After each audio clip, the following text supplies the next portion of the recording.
আসসালামু আলাইকুম। Mamun telecom YouTube চ্যানেলে আপনাকে স্বাগতম। মামুন টেলিকমের পক্ষ থেকে আমি মোহাম্মদ মামুন মিয়া। আজকে আমি কম্পিউটারের বেসিক কিছু বিষয় নিয়ে আলোচনা করব, যেগুলো আপনার খুব বেশি প্রয়োজন। কম্পিউটারের একদম শূন্য লেভেল থেকে অ্যাডভান্স লেভেল পর্যন্ত আমি আপনাকে শেখাবো। যারা কম্পিউটারে কিছুই জানেন না, একদম নতুন, তাদের জন্য আমার এই ভিডিওটি।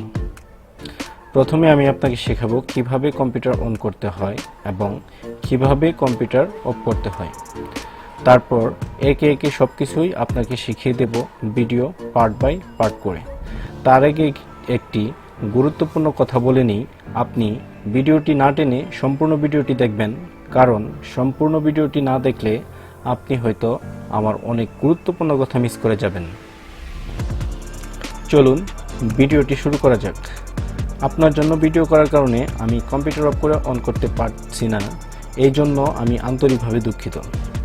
আমি পিকচারের মাধ্যমে দেখিয়ে দিচ্ছি কিভাবে কম্পিউটার অন করতে হয়। এটা একটা পিকচার, এটাকে আমরা সাধারণত পিসি বলে থাকি, কিংবা সিপিইউ বলে থাকি, ঠিক আছে। এর ফুল মিনিং হচ্ছে সেন্ট্রাল প্রসেসিং ইউনিট। আর এইটি সাধারণত এই সামনের পার্ট থাকে এরকম, এটার একটা পাওয়ার সুইচ থাকে, একটা রেজিস্টার সুইচ থাকে, তিনটি ইউএসবি পোর্ট থাকে এবং সামনে একটি মাইক্রোফোনের লাইন থাকে ভয়েস রেকর্ড করার জন্য, এবং স্পিকার বাজানোর জন্য একটি লাইন থাকে। সাধারণত এটি একটি পিসি।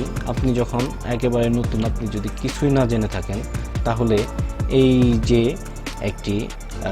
এটি হচ্ছে পাওয়ার সুইচ। এই পাওয়ার সুইচে চাপ দেওয়ার পরেই কম্পিউটার আপনার চালু হয়ে যাবে। কারেন্টের সংযোগ দেওয়ার পর, বিদ্যুতের লাইন দেওয়ার পর, সম্পূর্ণ তারগুলো লাগানোর পর আপনি এই পাওয়ার সুইচে চাপ দিলেই আপনার কম্পিউটারটা চালু হয়ে যাবে। আর এটি হইতেছে রেজিস্টার সুইচ। আপনি যদি কোনো কারণবশত কম্পিউটারটা বন্ধ করে খুলতে চান, সেই ক্ষেত্রে আপনার এই রেজিস্টার বাটনে চাপ দিলেই এই কম্পিউটারটি বন্ধ হয়ে আবার খুলে যাবে, অটোমেটিক বন্ধ হবে এবং খুলে যাবে। এটার মধ্যে চাপ দেওয়ার পরে কম্পিউটার বন্ধ হওয়ার পরে অটোমেটিকভাবে খুলবে। এই রেজিস্টার সুইচটা কোনো কম্পিউটারে, কোনো পিসিতে এই জায়গায় থাকে, মানে বিভিন্ন জায়গায় থাকতে পারে, আপনাকে খুঁজে নিতে হবে। আর এটি হইতেছে ইউএসবি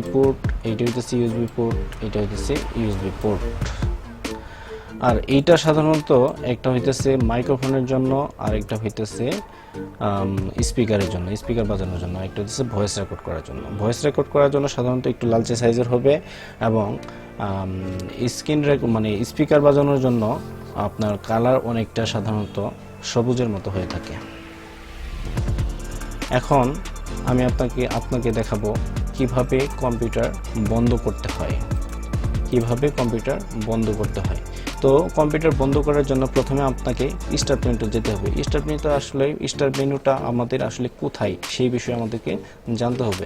স্টার্ট মেনুটা মূলত কম্পিউটারের লেফট সাইডে, মানে বাম পাশে একবার নিচের কর্নারে দেখেন এরকম একটা চিহ্ন আছে, নাম হইতেছে স্টার্ট মেনু। এই যে আমার এখানে মাউস রাখার পরে উপরে স্টার্ট লেখা আসছে। এরকম আপনি ইন্টারফেস সাধারণত কিবোর্ডেও পাবেন। কিবোর্ডের এরকম একটা চিহ্ন আছে, ওই চিহ্নতে চাপ দিলে, কিবোর্ডের ওই বাটনে চাপ দিলেই আপনার এই ইন্টারফেসটি চালু হয়ে যাবে। সো আমি এখন মাউসেই চাপ দিচ্ছি, দেখেন আপনারা ইন্টারফেস কি চালু হতে যাচ্ছে। মাউসে চাপ দেওয়ার পর দেখেন আমাদের সামনে এরকম একটা পেজ ওপেন হয়েছে। এখন আমরা কিভাবে কম্পিউটার বন্ধ করব সেই বিষয় নিয়ে আমরা আলোচনা করব। দেখেন একবারে বাম পাশের কর্নারে কয়টা অপশন আছে, যেমন ইউজার আছে, ডকুমেন্টস, পিকচার, সেটিং, পাওয়ার। তো আমরা কম্পিউটার বন্ধ করার ক্ষেত্রে সাধারণত এই পাওয়ারটাই ব্যবহার করব।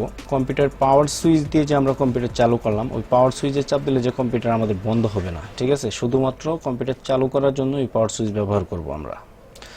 এখন এই পাওয়ার বাটনে চাপ দেওয়ার পর দেখি আমরা কি আসে। পাওয়ার বাটনে আমরা একটু চাপ দিলাম, চাপ দেওয়ার পর দেখি আমরা কি আসে। হ্যাঁ, তিনটা অপশন আসছে। একটা হইতেছে স্লিপ, শাটডাউন আর রিস্টার্ট। হ্যাঁ, রেজিস্টারের সঙ্গে আপনারা পরিচিত হয়েছেন। আমি কিছুক্ষণ আগে কম্পিউটারে একটি পিসিতে একটি রেজিস্টার বাটন দেখিয়েছি।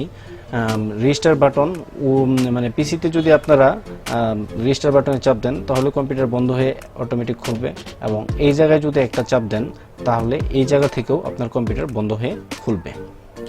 তারপরে হচ্ছে শাটডাউন। শাটডাউন মানে কি? শাটডাউন মানে হচ্ছে বন্ধ করা, আর রেজিস্টার মানে হচ্ছে পুনরায় চালু করা, আর শাটডাউন মানে হচ্ছে বন্ধ করা। আপনি যদি কম্পিউটারটা বন্ধ করতে চান তাহলে এই শাটডাউনে একটা চাপ দিয়ে দিলেই আপনার কম্পিউটারটা অফ হয়ে যাবে।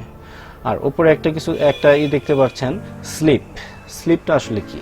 স্লিপ দিয়ে কি কাজ করা হয়? স্লিপ যে আপনি একটা কাজ করা অবস্থায়, গুরুত্বপূর্ণ কাজ করা অবস্থায় আপনি কম্পিউটার স্লিপ মোডে রাখতে চান, আপনার বাইরে যাওয়া প্রয়োজন, সেই ক্ষেত্রে আপনি কম্পিউটার স্লিপ মোডে এই জায়গায় চাপ দিয়ে দিবেন। চাপ দিয়ে দেওয়ার পর আপনার কাছে মনে হবে যে আপনার কম্পিউটারটা বন্ধ হয়ে গেছে, কিন্তু না, আসলেই না, আপনার কম্পিউটার বন্ধ হয়নি।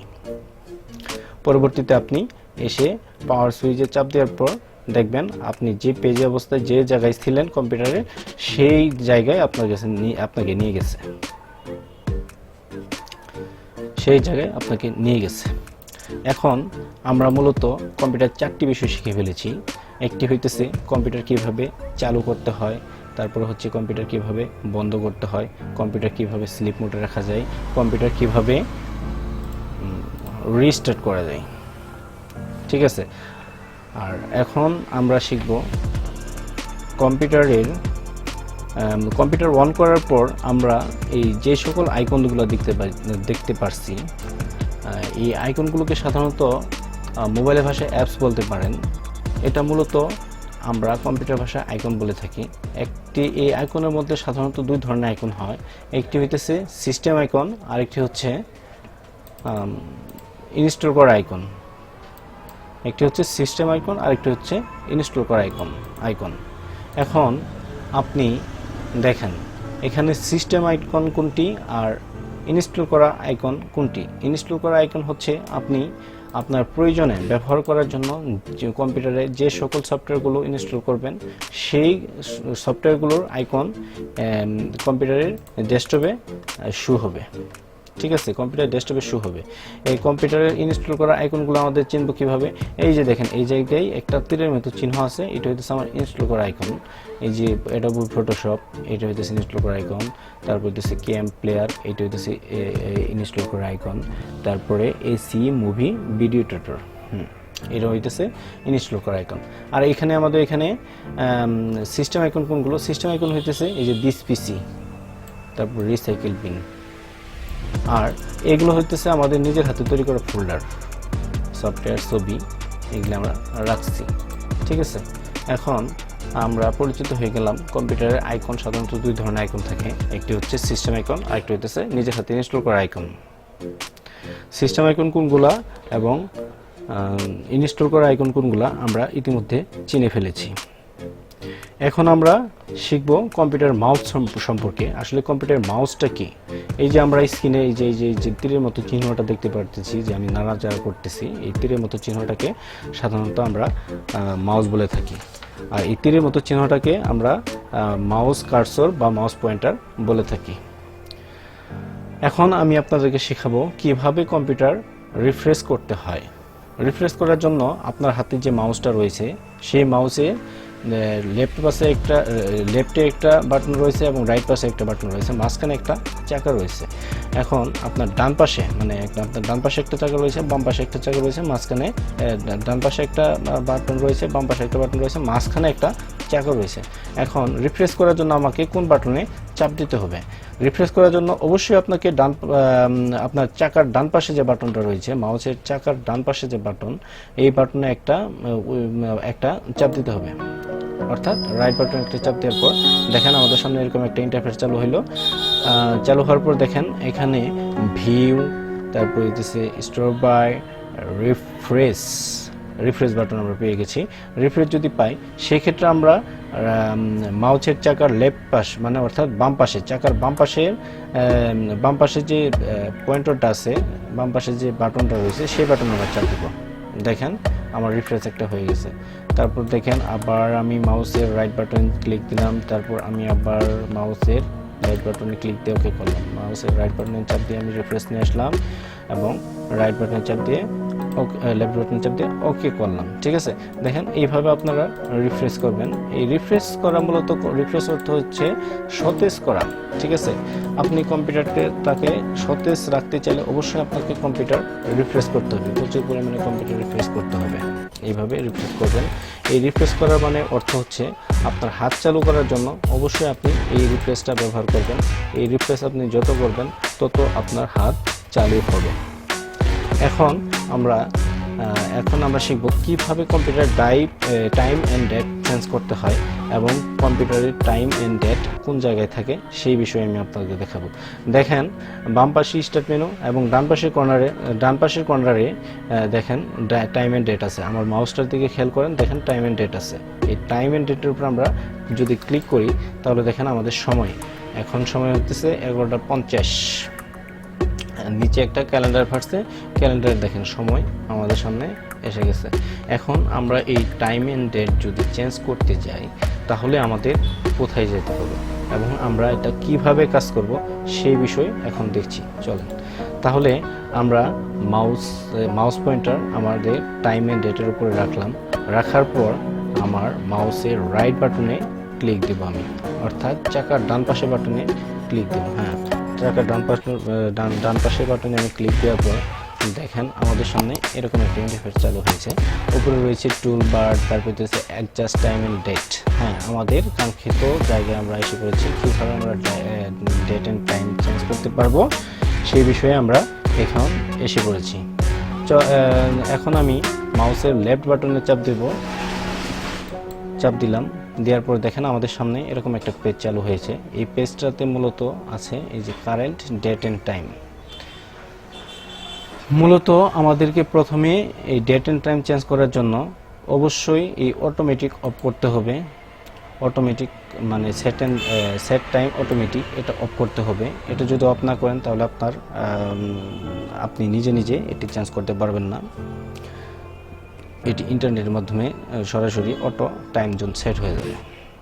ঠিক আছে, এখন আমাদের টাইম যদি সমস্যা হয়, আমাদের টাইম ধরেন যদি এখানে 10:51 বাজে, 11:51 বাজে, যদি আমরা বলি যে এটাকে আমি 12টা বানাবো, এখন আমার সময়টা নষ্ট, তাহলে কীভাবে করতে হয় সেটা আমি দেখে দিচ্ছি।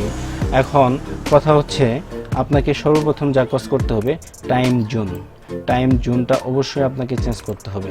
টাইম জোনে যাবেন, টাইম জোনে যাওয়ার পরে +6 ঢাকা অবশ্যই সিলেক্ট করতে হবে।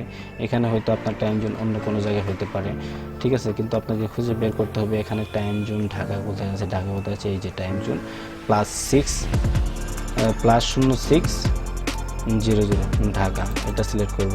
তারপরে এখন আমরা চেঞ্জ করব কীভাবে টাইম অ্যান্ড ডেট অ্যাডজাস্টভাবে চেঞ্জ করা যায়। চেঞ্জে ক্লিক করব। চেঞ্জে ক্লিক করার পর এখানে আমরা ডেট চেঞ্জ করতে পারবো। ডেটে আমরা যদি অন্যটা বসাই তাহলে এখান থেকে ডেট চেঞ্জ করতে পারবো। এটা থেকে এটা আপনার যে সময় হয় সেই সময়ে আপনি এখানে চাপ দিয়ে দেবেন। আর সময় যদি আপনার চেঞ্জ করতে হয় তাহলে অবশ্যই এখান থেকে আপনি সময় চেঞ্জ করতে পারবেন। AM PM দিতে পারবেন, এই ঘন্টা দিতে পারবেন, মিনিট দিতে পারবেন। AM PM কীভাবে দিতে হয়, তারপরে এখানে চেঞ্জ বাটনে চাপ দিলেই আপনার ওকে। ঘটনাটা মনে হয় মানে বিষয়টা হয়তো আপনাদের কাছে এখন ইজিলিভাবে হয়ে গেছে, সহজ হয়ে গেছে যে আসলে কিভাবে computer date and time change করতে হয়। এটা আমি মনে করি আপনারা যদি ভিডিওটা মনোযোগ সহকারে দেখেন তাহলে অবশ্যই বুঝতে পারবেন। আমার এই ভিডিওটা যদি আপনার ভালো লাগে তাহলে অবশ্যই একটি লাইক করবেন, কমেন্ট করে আপনার মতামত জানাবেন এবং পরবর্তীতে আপনি কোন ধরনের ভিডিও চান সেই বিষয়ে আমাকে লিখতে পারেন। আর আমার চ্যানেলটি যদি আপনি সাবস্ক্রাইব না করে থাকেন তাহলে অবশ্যই একটি সাবস্ক্রাইব করবেন। পরবর্তীতে ভিডিও পাওয়ার জন্য অবশ্যই বেল আইকনে প্রেস করে রাখবেন। ধন্যবাদ। আসসালামু আলাইকুম, ভালো থাকবেন।